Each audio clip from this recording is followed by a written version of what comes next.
ये कहानी कविता की है, जिसने दुनिया में सिर्फ प्यार करना सीखा था। वो किसी से भी मतलब से नहीं, दिल से जुड़ जाती थी। वो घर की लाडली थी। कविता के पापा उसकी हर विश उसके कहने पर पूरी कर देते थे। कविता कोई अमीर घर की नहीं थी। वो एक मिडिल क्लास फैमिली में पली बड़ी थी, पर उसके पापा और उसका भाई उसे एक राजकुमारी की तरह रखते थे।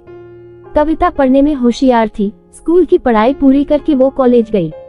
कॉलेज के कुछ ही दिन हुए थे कि एक लड़का रवि उसका पीछा करने लगा। रवि रोज कॉलेज जाते समय बाइक से उसका कॉलेज तक पीछा करता था। कविता इस बात से बिल्कुल अनजान थी। एक दिन कविता की फ्रेंड ने उसे कहा कि कोई लड़का तुम्हारा रोज पीछा करता है, तुम उसे कुछ कहती क्यों नहीं हो? कविता ने कहा, मैं कभी नोटिस ही नहीं कि ये सब, और मुझे क्या करना है। अब तो एग्जाम भी आने वाले हैं, उस पर ध्यान देना है। कविता के कॉलेज जाने पर उसे किसी प्रकार परेशानी न आए, घर वाले से सीधे बात कर सके, यह सोचकर उसके पापा ने कविता को फोन गिफ्ट दिया। कविता का वो पहला फोन था और उस समय फेसबुक बहुत चलता था। कविता को फेसबुक का कुछ पता नहीं था, इसलिए वो किसी की भी फ्रेंड रिक्वेस्ट एक्सेप्ट कर लेती है। जो लड़का रोज उसका पीछा करता था, उसने भी उसे फ्रेंड रिक्वेस्ट सेंड किया और बातें स्टार्ट हो गई। दोनों में दोस्ती हुई, फिर नंबर एक्सचेंज हुए। कविता को वो पसंद आने लगा था। रवि ने उसे प्रपोज किया और कविता ने हाँ कर दी। रवि रिलेशन के पहले 6 महीने बहुत अच्छे से रहा और फिर वो बहुत गंदे तरीके से बात करने लगा। कविता उससे बात करना बंद कर दी। रवि फिर काफी सॉरी बोलना स्टार्ट कर दिया, तो उसने उससे माफ कर सब भूल फिर सही से रहने लगी। कविता ने रवि को अपने घर वालों से भी मिला दिया। कविता के भाई ने कहा कि बहन, थोड़ा संभल के रहना और जरूरत से ज्यादा विश्वास मत कर लेना। लड़की ने भी हाँ में सर हिला दिया। एक दिन वो दोनों बाहर घूमने के लिए गए। रवि अपना फोन घर पर भूल गया था, तो उसने कविता से फोन लेके किसी को कॉल किया और फिर फेसबुक उसके फोन में चलाने लगा, पर अपना फेसबुक लॉग आउट करना भूल गया था। कविता घर पहुंच के जब अपना फेसबुक ओपन की तो उसने देखा कि लड़के का फेसबुक लॉगिन है। वो मैसेज देखने लगी तो उसने देखा कि रवि ने अपने दोस्त से उसके बारे में कहा था कि वो सिर्फ टाइम पास के लिए कविता के साथ है। कविता ने देखा कि वो और भी लड़कियों से बात करता था। उसने तुरंत रवि को फोन किया।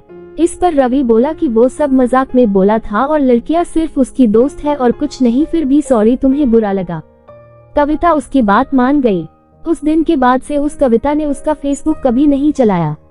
रवि कविता उससे झूठ बोल के हमेशा पैसा लेता था और बोलता था कि जब मैं कमाऊंगा तब आपको दे दूंगा। कहीं बाहर जाते तो भी कविता ही पैसे खर्च करती थी और शॉपिंग भी कविता ही कराती थी। जब कविता के पास पैसे होते थे वो बहुत प्यार से बात करता था, जब नहीं होते थे तो उसका कॉल तक नहीं उठाता था। कॉलेज के पास होते ही उस कविता को अच्छी जॉब मिल गई। जब रवि को उसकी जॉब का पता चला तो वो नई बातें बनाने लगा, कहता कि उसे और पढ़ाई करनी है और उसके घर वाले उसे पैसे नहीं देते। कविता ने उसकी पढ़ाई का जिम्मा भी उठा लिया। वो उसे फीस देती और पॉकेट मनी भी। कविता के घर वाले उसे कभी उसकी सैलरी के बारे में नहीं बोलते थे, न कभी पूछते थे। वो घर में थोड़े पैसे देती थी, बाकी रवि की फीस अपने लिए बस अपने पेट्रोल के खर्चे रखती थी। कविता ने एक दिन रवि को कहा कि मुझे अपने घर वालों से मिलवा दो, तो हम शादी या फिर रोका फिक्स कर लेते हैं। रवि उसकी बात टाल दिया और कहता, हाँ ठीक है, और तुम अपनी कंपनी का बताओ। कुछ दिन ऐसे ही बीते। कविता एक दिन गुस्से में बोली, आपको अपने परिवार से मिलवाना है या नहीं? हमें इतने साल हो गए एक साथ, जब भी बात करती हूँ या तो टाल देते हो या फिर बात करना बंद कर देते हो। आज क्लियर कर दो। रवि कहता है, मैं आज घर जाकर बात करके बताता हूँ। कविता ने उसे रात को मैसेज किया तो रवि के ने कहा कि मम्मी बोल रही है रोका के 50 के देंगे तो करेंगे। कविता को गुस्सा आ गया क्योंकि उसे दहेज से नफरत थी। वो बोलने लगी कि जो लाना होगा मैं अपनी खुशी से लाऊंगी, दहेज 1 रुपए नहीं दूंगी। रवि बोला कि अगर दे दोगी तो कौन सा कम हो जाएगा तुम्हारे घर में, तुम थोड़ा पैसा नहीं दे सकती क्या? कविता को ये सुन और गुस्सा आ गया, कहने लगी, हाँ नहीं दे सकती मैं 1 रुपए भी। आपकी फीस मैं दे रही हूँ, पॉकेट मनी मैं दे रही हूँ, यहाँ तक फोन भी आप मेरे से मनवाए। आपको हर हफ्ते शॉपिंग करनी होती है। अपनी मम्मी के लिए कुछ भी लेती हूँ, आपकी मम्मी के लिए भी लेके देती हूँ। हमेशा कुछ डिमांड होती है आपकी। इतने साल में 1 चॉकलेट तक नहीं दिए हो खुद से। आज आप मुझे पैसे के लिए सुना रहे हो।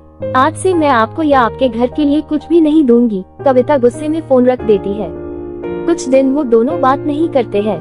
लड़के को जब पैसे की जरूरत हुई तो फोन किया, सॉरी उस दिन मैं ज्यादा बोल गया, मुझे नहीं बोलना चाहिए था। अच्छा सुनो, मुझे कुछ पैसे दे दो। कविता बोली, बस आ गए मेन पॉइंट पर। नहीं है मेरे पास पैसे। और कविता फोन कट कर देती है। रवि काफी रोता है, इसलिए लड़की मान जाती है और उसे पैसे दे देती है। कविता के ऑफिस में 2 लड़के उसके बहुत करीब थे। वो उन दोनों लड़कों को भाई बोलती थी। एक दिन ऑफिस में वर्कलोड की वजह से लेट हो गई, तो उसे ऑफिस के लड़के ने कहा कि बहन चल तुझे घर छोड़ देता हूँ, काफी लेट हो गया है। कविता ने कहा हाँ तू ठीक बोल रहा है। जब कविता घर जाती है तो रास्ते में कविता का बॉयफ्रेंड रवि उसे देख लेता है।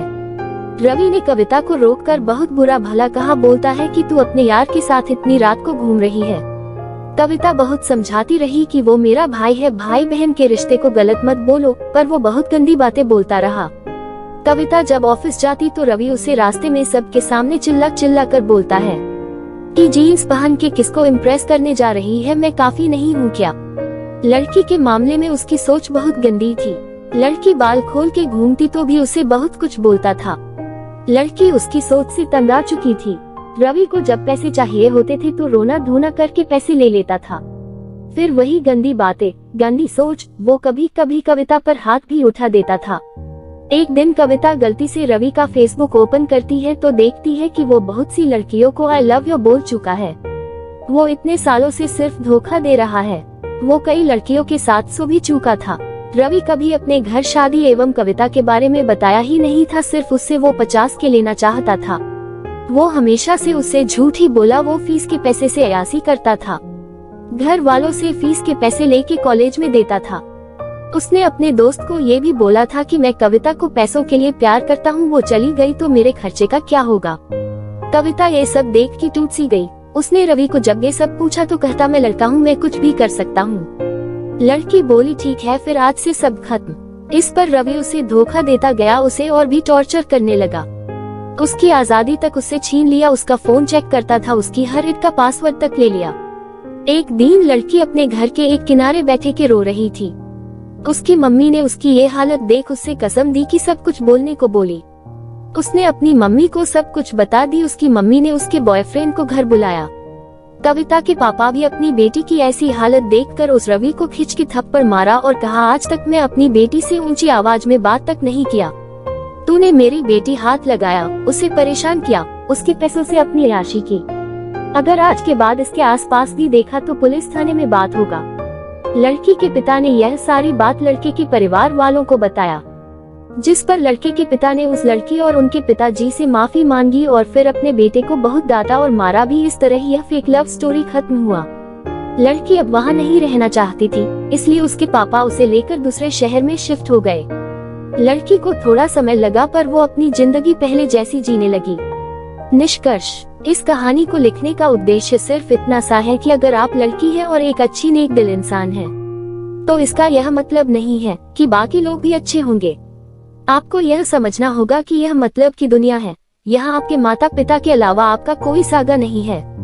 यहाँ हर कोई आपसे किसी न किसी मतलब से आपसे जुड़ा है। यूं रोड चलते किसी पर भी विश्वास करना सही नहीं है।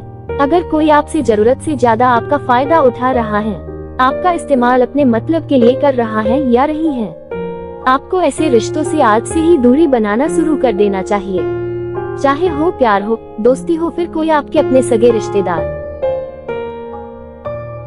धन्यवाद दोस्तों। हेलो दोस्तों, मेरे चैनल को सब्सक्राइब करें और मेरी वीडियो को लाइक करें। लक्ष्मी माता की कृपा आप सब पर बनी रहे। धन्यवाद दोस्तों।